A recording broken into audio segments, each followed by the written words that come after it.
these last few weeks, you've had a chance to learn a lot about these guys. You've seen them have bad moments and failures and setbacks and frustrations, but you've also seen how they've handled success. And sometimes that's even harder, is kind of handling success and continuing on. So just a sort of general question here, what have you learned about these guys over these last few weeks as players, as competitors, and also kind of just as people? Well, I certainly think that this week helped bring the group together. In tournament form, playing for stakes, playing for a trophy was really important, but it was even more important to turn around today and have a good performance. And, we set out a goal to get 9 points in this week, and we did that. And I think it took a lot of mental fortitude, a lot of mental strength, to get up to the intensity we needed to win this game today. So really proud of the guys. I think we made a step forward, but now it's about continuing. It's not about, being satisfied. Next will be Ronald Blum from the Associated Press. Hey, Greg. After watching them play 4 times in 11 days, what knowledge did you gain that you didn't previously about having them come back on short recoveries and what needs to be done and who can and who can't? Yeah, I've talked a lot to the group about this being a World Cup qualifying cadence, and we'll come back from Europe and we'll play 3 games. And we got a little bit of a monkey wrench with having to go into overtime against Mexico, right? Because now it gave the guys 120 minutes of load as opposed to 90 minutes. But what I realize is that, it's going to take a group to get this done. It's not going to take 11 starters. We need the whole group, and we showed that today. Throughout the 3 games, everyone except David Ochoa got on the field. And that's what's going to be needed in World Cup qualifying. We think we have a deep group. We think we have a young, talented group. And to gain that CONCACAF experience was massive. And, when we turn around and we go into World Cup qualifying, we'll have a good idea what that's going to be like and what the 3-game rhythm is going to be like. Next, we'll go to Paul Tenorio from The Athletic. Greg, the important question, what shoes are you wearing tonight? I wonder, I know a big part of this in trying to replicate data so far on just kind of the wear and tear that's on the players' bodies and how much you're thinking now about what rotation has to look like and kind of what to expect from World Cup qualifying. Yeah, so, the level of World Cup qualifying games is going to be more similar to the first 2 games than it is today.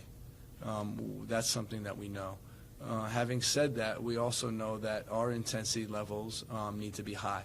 And we know that, we can call on a number of players. I think the importance of this week was to see who can do it, who can get it done. And, now I think the coaching staff is confident with a number of different players. And the players are more comfortable what's expected and what it's going to be like to go through qualifying. So, on an individual level, I think there's guys that will be able to go 3 games in 90 minutes, but it's not going to be many, especially given the way we want to play and the way we want to press. Next will be Paul Kennedy from Soccer America. Thank you, Michael. Greg, your players will go off on vacation, head back to their clubs where a couple of them will probably have new clubs, but a bunch of them will have new coaches. What's sort of the process you're telling these players to look for as they have to adapt to, new circumstances, and also you as a staff having to sort of build new relationships with the new coaches, especially with World Cup qualifying decisions very early in that process? Yeah, that's going to be important, and that's one of the reasons why some of these players won't be a Gold Cup. It's just for that. If you miss a preseason and you're at a top club, and you have a new coach, it's trouble, and we've seen that time and time again. So, for us, it's about supporting the players, putting them in the best possible position to be successful, communicating with them about some of the potential dealings with new coaches and new executives at the club. So I think they'll be in a good spot. The guys are focused, the guys are ready to go, but they really need a break. I can tell, when we first got them in camp, the amount of wear and tear that they had this season, and this break is going to be great for them. Next will be Alex Berhalter. Hi, Coach. You mentioned that David Ochoa was the only one who didn't see time throughout these last 3 games. Just kind of curious if you had thought of maybe subbing him on sometime today, especially the lead that you guys kind of built, and like this is his home stadium. You know, those are certainly factors that we considered, and you know, it's not, you know, these aren't nice things. I talked to David about it, and I said your time will come, and you know, it's something that you know, our focus was on World Cup qualifying. Our focus was on getting Ethan minutes, you know, valuable minutes that he hasn't had recently. But you know, David's a top prospect, and he's a guy that you know, continued to impress us throughout camp with his mindset, his attitude, but also his play. And we're excited to see how he continues to develop. Next, we'll go to Ivan Skolarsek from SBI Soccer. Greg, as far as Yunus Musa goes, obviously there was a lot made about the fact that he didn't play in the Nations League, and a lot of people worried about him being cap-tied. But it seemed throughout that tournament that he was really kind of enjoying the experience. You see the photos, you see how he kind of, and you can tell he's fully kind of bought into the whole thing. That just seeing that and experiencing that and getting that feel from him kind of make it a little easier for you to maybe not feel like pressured to cap-tie him. And how much did it hurt him maybe down that in May not getting as many minutes? Was that kind of a factor in why we didn't see him, because maybe the match fitness wasn't there from the few minutes he got in May?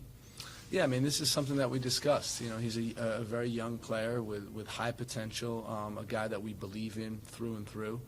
And, you know, due to unforeseen circumstances, you know, we didn't feel like he arrived in the best conditions in Nations to compete in Nations League. You know, these are must-win games, and you know, it's not easy to just throw a guy on when you have a game plan and when you're trying to win. Having said that, we still believe in his talent. I think he showed tonight his talent, you know, his line-breaking dribbling and composure on the ball. You know, he's going to be a fantastic player. You know, he's also a fantastic guy, and that's why you saw his good attitude. You know, he was really excited to see what that level was like, what the competitiveness of CONCACAF was like, and just excited to be part of the group. And you know, I think this is a relationship that's going to you know, continue for many years to come, because he's such a talented individual. Next will be Nicholas Mendela from NBC Sports. Hey, thanks, Greg. Question about, well, first of all, if you have an update on Jordan, but also the overriding question before that was, it seems to me when you talk about center forwards that you don't just have options, you have options that are very challenging, and you've been talking about challenging for other coaches to account for. And you've been talking about that CONCACAF gamut and what you have to force the other manager to think about, et cetera. Is that something that you've considered within the pool? Absolutely.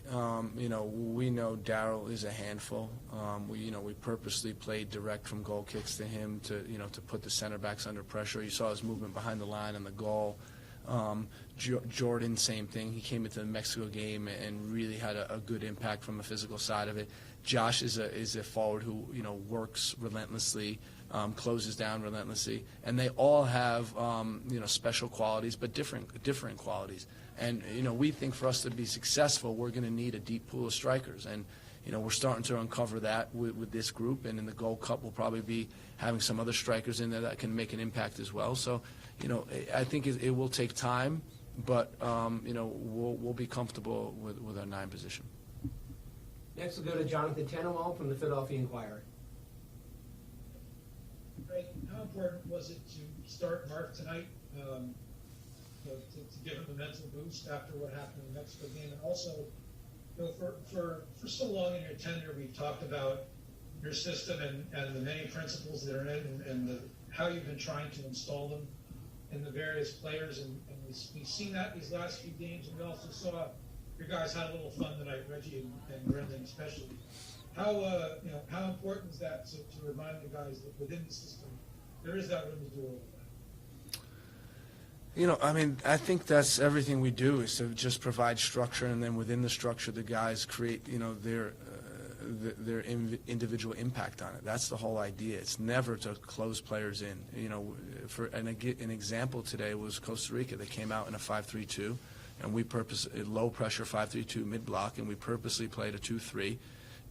in build-up. We put our one fullback high, one winger wide, and what it did is create space. And from within that space, the guys were free to express themselves. But I think there's always a game plan side of it that's important and it's relevant. And, we're always going to be looking at that. But within that, within that structure, the players have freedom and are encouraged to express themselves. Regarding Mark, it was, I came out of the Mexico game being extremely proud of Mark and the way he handled himself and the way he came out of that game. He didn't need to play another minute today, and I still would have been proud of him. But to get him back on the field, and I talked to him before the game about, raising the intensity of this game for him, mentally getting even more up for this game than the Mexico game, because now it's time to make a statement, and you make a statement to CONCACAF, you make a statement to, the outside world, to your teammates about how you're ready to play. He started all 3 games and had a tremendous effort, and I'm really proud of the way he handled himself this whole camp. Next will be Stam Steshko. Thanks, Michael. Thanks, Greg. You spoke about the number 9s as a group a little bit earlier, but I'm curious what you thought of Daryl's performance tonight individually, particularly since he wasn't on the Nations League squad, and what you think kind of this summer has in store for him, considering his club situation is a little, I guess, in flux in a good way right now. Sam, you usually have a hat on. I didn't realize you're growing your hair out. Looks good, dude. Yeah. Listen, these are difficult decisions, right? You guys remember when we left Josh Sargent off the Gold Cup roster? It was not an easy decision to make, and these things are never easy. What we had to do is base it on the most information, the most information that we have, or the information that we had. And in this particular case, we chose for Jordan and Josh, and by and large, I think they executed their roles really well in the Nations League. You think about Josh, we may be having different conversations today if it wasn't for his goal line clearance against Honduras. And then Jordan, the same thing. He came in against Honduras and scored a goal. And then they both put in a really good shift against Mexico. So, Daryl got an opportunity tonight, and I think he did really well. The physical side of it was there. The movement behind the back line was there. The only thing I would highlight is potentially the movement in the penalty box, really attacking crosses and getting on the end of crosses. But Daryl's a young player, and he has a ton of room to grow, and we're going to be here and supporting him to get there. Last question goes to James Edward. Yeah, Greg, I'm curious around the stadium here. You see the marketing campaign, "The Future Is Us." When especially the European players come to these new stadiums, do you sense the excitement that they have as they're able to kind of, I guess, introduce themselves to new markets? And how important is that for especially young players to have that to look forward to with these international games? Well, I think it's great. I mean, when we just came off of a crazy stadium in Denver, pretty packed stadium, or appeared to be, spread out but really loud. And to come here to Salt Lake and play in Rio Tinto Stadium, have a crowd that we had, was a great feeling. A lot of the guys haven't been playing in front of crowds this season, and to get a crowd like tonight, in a great stadium, in a soccer town, was just phenomenal. For us, it's great to be able to play in different places in the United States, and Utah, specifically Salt Lake, is always a great place for us to play. Thank you, Greg. Next up will be Brendan Aronson. If you'd like to get in the queue to ask questions.